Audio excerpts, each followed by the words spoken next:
এই মিষ্টি গল্পটার শেষ কিন্তু ভীষণই কষ্টের।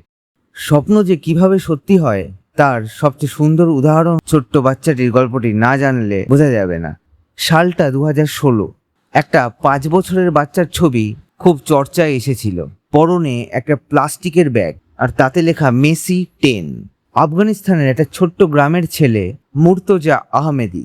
অভাবের সংসার, ছিল না আসল জার্সি কেনার সামর্থ্য, কিন্তু ফুটবল আর মেসির প্রতি ভালোবাসা তো আর টাকা দিয়ে মাপা যায় না। তাই ওর বড় ভাই একটা পলিথিন কেটে বানিয়ে দেয় এই জার্সিটি। আর কে জানতো এই একটা সাধারণ ছবি পৌঁছে যাবে খোদ লিওনেল মেসির কাছে।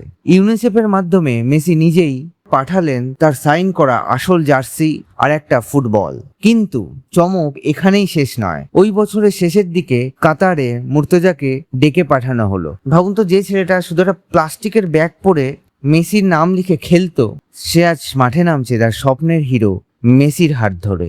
মেসিকে সে এমনভাবে জড়িয়ে ধরেছিল যে রেফারিকে আসতে হয় তাকে কোলে করে সরিয়ে নিয়ে যেতে। পুরো পৃথিবীর মানুষ অবাক হয়ে দেখেছিল এই দৃশ্য। এক কথায় একটা নিখুঁত রূপকথার গল্প। কিন্তু বাস্তব জীবন তো আর সিনেমা নয়।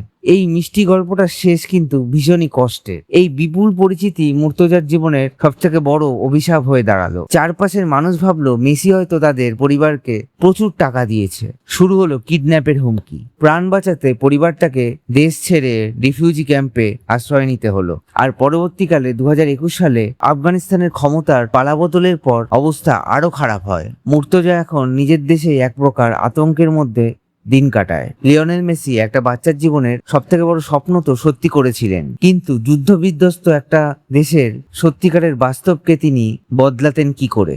ভিডিওটি ভালো লাগলে একটা লাইক করুন এবং আমাদের চ্যানেলটিকে সাবস্ক্রাইব করতে ভুলবেন না।